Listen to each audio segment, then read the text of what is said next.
বিএনপির নেতাদের উদ্দেশ্যে কিছু কথা। আমি একজন সাধারণ কর্মী বিএনপির। আমার মতন এবং এরকমের লক্ষ কোটি কোটি কোটি লক্ষ না, লক্ষ কোনো শব্দ হতে পারে না, কোটি কোটি কর্মী এরকমের আছে।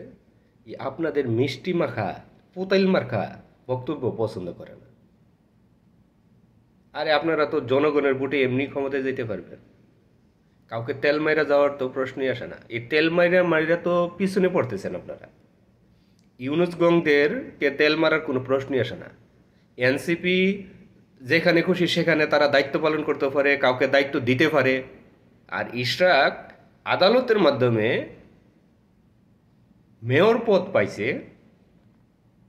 সেই আদালতের রায় যারা নিজেদের ব্যক্তির লোভে আদালতের রায় অগ্রাহ্য করে, আপনারা কিভাবে তাদেরকে মনে করেন যে তারা ইলেকশন দিবে আর সেই ইলেকশনের মাধ্যমে আপনারা আসবেন? এরা ইলেকশন তখনই দিবে এরা যদি কোনো ছই কইরা এদের যে মানে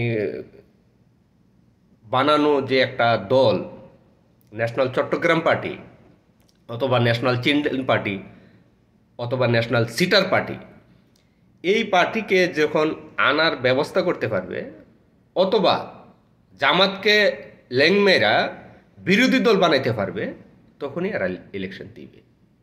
এখন অ্যাকচুয়ালি কয়েকদিন আগে এদের লক্ষ্য ছিল সংসদে প্রধান দল হওয়ার। এখন ওই লক্ষ্য থেকে এরা ফেরত আসছে। এখন এদের লক্ষ্য হইছে জামাতকে ল্যাংমাইরা এরা বিরোধী দল হওয়ার। এখন এরার যে লক্ষ্য ছিল ওইটা থেকে একটু নিচে আসছে। তো আপনাদের এই মেন বক্তব্য আমার কাছে ভালো লাগে না। আপনারা স্টেট ইউনুসকে এই সাধু তেলমাইরা মানে যে সম্মান, যার নিজের সম্মান নিজে রক্ষা না করে তাকে সম্মান দেওয়ার কোনো কিছু আছে বলে আমি মনে করি না। তাকে স্টেট বলে দেওয়া হইব, বলে দেন যে যদি জনগণ চাই কিনা তার প্রমাণ দেওয়ার পরে আপনি ইলেকশন দেন, তাহলে কিন্তু আপনার সম্মান থাকবে না। আর যদি জনগণের প্রমাণ না দেখে আপনি ইলেকশন দেওয়ার চেষ্টা করেন, এখানে জনগণের প্রমাণ হওয়ার কোনো প্রশ্ন আসে না। আপনি ইলেকশন দিবেন যেটা আমি ক্ষুধার্ত, হ্যাঁ, একজন মানুষ যদি ক্ষুধার্ত সে কিন্তু পানি খাবে না, সে আগে খাবারটাই খাবে, কারণ বাতের ক্ষুধা পানিতে মিটবে না। ঠিক আছে? তো ইলেকশন হইছে বাংলাদেশের জনগণের প্রধান চাওয়া। সেই চাওয়া আপনি সংস্কারের মাধ্যমে মেটাইতে পারবেন না।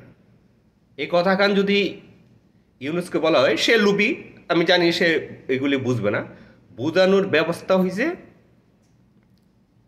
কাউরে মানে আপনার খুঁটির মধ্যে খুঁটি দিয়া, এই যে গরু ছাগল যে মানে রশি দিয়া বাইদা রাখে না, ওইটার খোঁটা বলে আর কি আমাদের গ্রামের ভাষা। ওই যে টাউট আসিফ মাহমুদ আছে না, ও বুঝবো। তো এই খোঁটা যদি আপনি বসাইতে যান, তো খুঁটা দিয়ে তো মারতে পারবেন না, মুকুর লাগবে, মুকুর। আপনারা মুকুর হন। এই ইউনুস খুঁটাকে বসাইতে হইলে মুকুরের প্রয়োজন।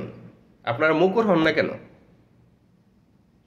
হ্যাঁ, রাজনীতি করবেন, জনগণ আপনাদের পক্ষে আছে, তারপরে বই কিসের? সেনাবাহিনী ক্ষমতা নিয়ে নিব? সেনাবাহিনী জনগণের বিপক্ষে যাবে না তো। যদি জনগণ আপনার পক্ষে থাকে, সেনাবাহিনী আপনার পক্ষেই থাকবে।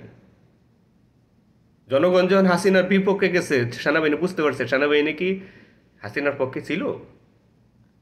এই যে এই মাস্টার মাইন্ড, ও মাস্টার মাইন্ড, আর সেনাবাহিনী না থাকলে কোনো মাস্টার মাইন্ডে কাম হইতো না। সেনাবাহিনী জনগণের পক্ষে ছিল বলেই এই আন্দোলন সফল হয়েছে। এই আন্দোলনের মানে কর্তৃত্ব যদি মানে ম্যান্ডেট যদি দিতে চান, তাহলে এই সেনাবাহিনীকে দিতে হবে। সেনাবাহিনী অবশ্যই জনগণের বিপক্ষে যাবে না। ইউনুসকে টার্গেট দিয়ে দেন, লিমিট দিয়ে দেন। এনসিপিকে বই পাওয়ার কোনো কিছু নেই। এটা একটা কাগজের বাঘ, কাগজের বাঘ। রক্তের বন্যা বয় দেওয়া হইব, এনসিপিকে মাইনা নেওয়া হইব না। রাজনীতি করলে সমস্যা নেই, রাজনীতির মাঠে মাইনা নেওয়া হইব। এদের অযৌক্তিক যুক্তি মাইনা নেওয়া হবে না। এরা হাসিনার আমলে এদের কি ভূমিকা ছিল? এদেরকে আপনারা প্রশ্ন করতে পারেন না যে হাসিনা পালাইবার আগ পর্যন্ত এদের কি ভূমিকা ছিল? এদের ভূমিকা ছিল আপনারা আপনাদের চাওয়া এই জনগণ যখন ভোটের জন্য রাজপথে নামতো, আর এই এনসিপির ভূমিকা ছিল হ্যামলেট পইরা হাতুড়ি দিয়ে আঘাত করত। এই সেই হাতুড়ি বাহিনী, হ্যামলেট বাহিনী, এদেরকে চিনতে হবে। তো এদের যে ওই সময় ভূমিকা ছিল এই হাসিনার পক্ষে ভোটের বিরোধিতা করা, এখন ইউনূসের পক্ষে ভোটের বিরোধিতা করা, এদের ভূমিকা তো ভোটের বিরোধিতা করা, এটা আগেই ছিল, নতুন করে তো কোনো কিছু না। তা আপনারা এই কথাগুলি বলতে পারেন না কেন? ইউনূসকে 16 ডিসেম্বরের আগে ক্ষমতা হস্তান্তর করার ব্যবস্থা করতে হবে ইলেকশনের মাধ্যমে, ফ্রি ফেয়ার ইলেকশনের মাধ্যমে। 16 ডিসেম্বরের আগে ক্ষমতা হস্তান্তর করার ব্যবস্থা করতে হবে।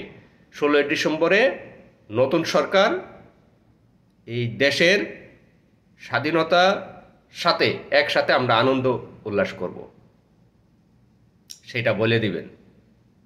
এর না হয়তো অবশ্যই 90 দিন আগে ডিক্লেয়ার করতে হবে। এর ভিতরে যদি না করে ইউনুসকে কীভাবে হটাইতে হয়, এনসিপিকে কীভাবে ড্রামবন্দি করতে হয়, সেই ব্যবস্থা জনগণ করবে। এই মুখের হুমকি জম্পি মাইনা নেওয়া হবে না, এনসিপির অবৈধ হুমকি মাইনা নেওয়া হবে না। জনগণের ভোটের বিরোধিতা করেই জনগণের বিরোধিতা করা, এই ভোটের বিরোধিতা করবে তাকে ওই স্বৈরাচারের দূষণ মনে করা, যা যা করার সেইটাই করা হবে।